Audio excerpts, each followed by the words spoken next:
Murder Incorporated. El nombre por sí solo da escalofríos. No era una pandilla en el sentido tradicional, era algo mucho más siniestro, una herramienta especializada, un oscuro instrumento empuñado por el Sindicato Nacional del Crimen.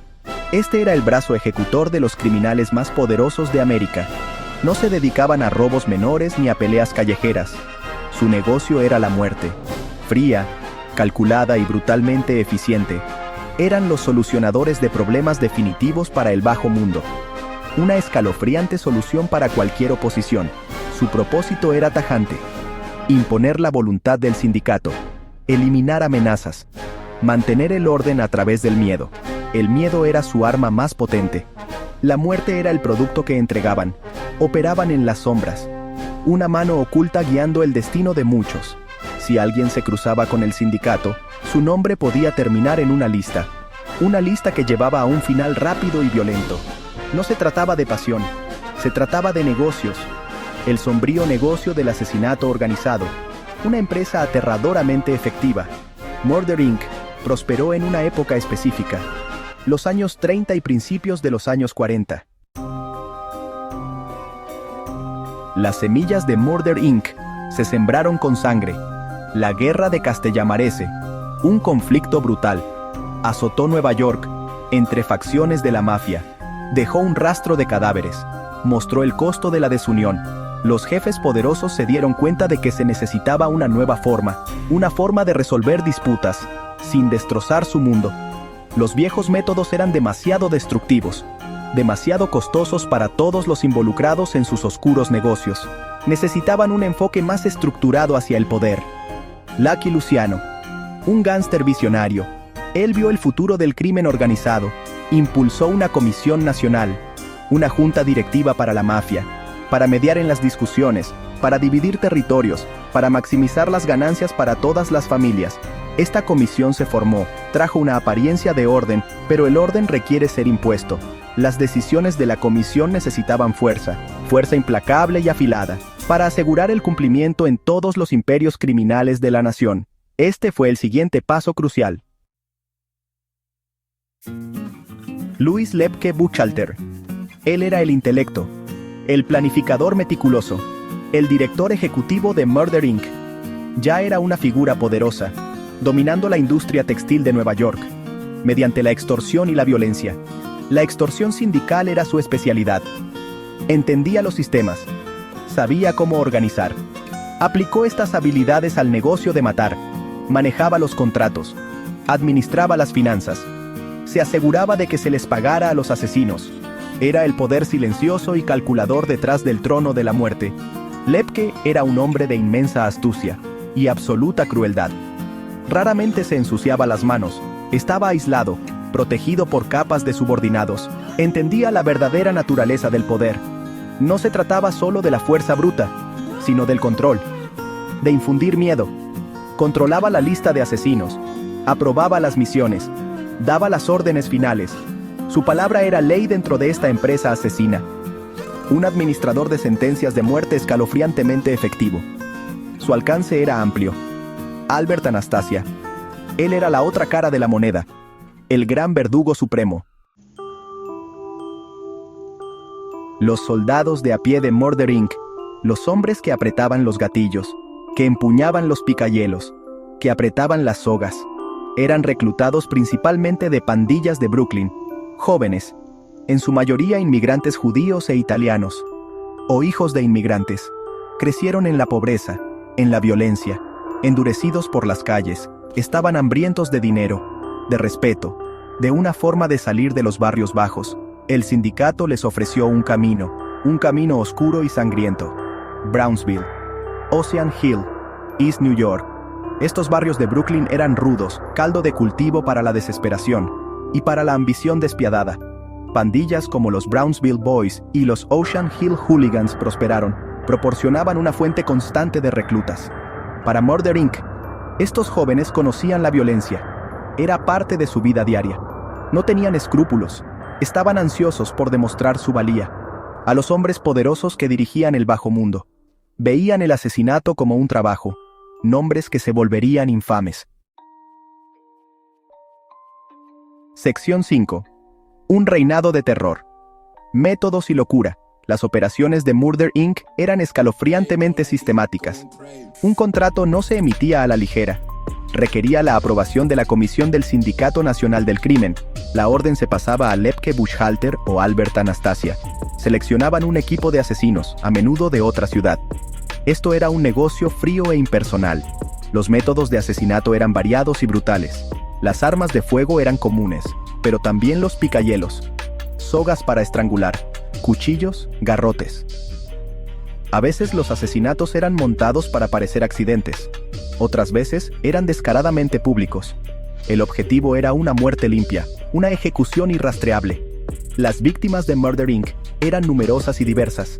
Muchos eran colegas gánsteres, aquellos que violaban las reglas. Los informantes eran objetivos principales.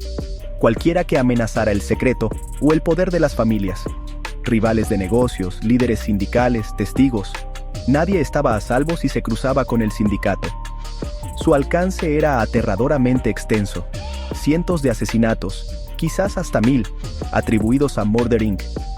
Fue un reinado de terror, llevado a cabo en las sombras. Impulsó la lealtad a través del miedo. La magnitud de sus operaciones no tenía precedentes. Una red nacional de asesinos, listos para atacar en cualquier lugar. El miedo que infundían era absoluto, un testimonio escalofriante de su brutal eficiencia. Sección 6. El canario canta.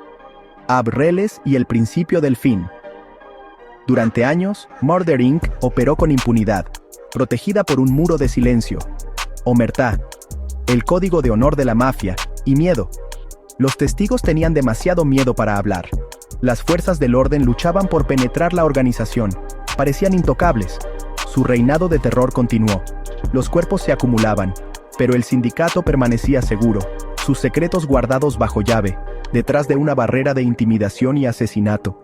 Pero la marea empezó a cambiar. Presión incesante de las fuerzas del orden. Figuras como el fiscal de distrito de Nueva York, Thomas E. Dewey, estaban decididos a quebrar el poder del sindicato. La presión aumentó, especialmente en Brooklyn, donde operaban muchos de los asesinos. La soga se cerraba lentamente. Alrededor de Lepke Buchhalter, alrededor de sus cuadrillas asesinas, la era de matar fácilmente llegaba a su fin. El sistema empezó a mostrar grietas. Abe Kid Twist Reles, un miembro clave de los Brownsville Boys, él mismo un prolífico asesino, se encontró acorralado, arrestado por asesinato, enfrentando la silla eléctrica. Sección 7. Grietas en el muro de silencio. Las fuerzas del orden contraatacan. La decisión de Abreles de cooperar. Abrió las compuertas. Sus confesiones detalladas proporcionaron una hoja de ruta para los fiscales. Otros asesinos, enfrentando destinos similares. Vieron que Reles consiguió un trato. Empezaron a seguir su ejemplo, buscando clemencia, temiendo la ejecución. Hombres como Ali TikTok Tannenbaum y Sholem Sol Bernstein sumaron sus voces al coro, corroborando el testimonio de Reles, proporcionando aún más evidencia. La represa del silencio realmente se había roto. El fiscal de distrito de Brooklyn, William O'Dwyer, y su determinado asistente, Burton Turcus, encabezaron la acusación. Turcus, en particular, se convirtió en el rostro de la lucha contra Murder Inc. Reconstruyó meticulosamente el rompecabezas, a partir de los testimonios de los informantes, de viejos archivos policiales, de nueva evidencia. Trabajó incansablemente, día y noche, para construir casos sólidos, contra algunos de los hombres más peligrosos de América. Navegaba un mundo traicionero de traición y violencia. Los juicios comenzaron, fueron sensacionales, cautivando a la nación.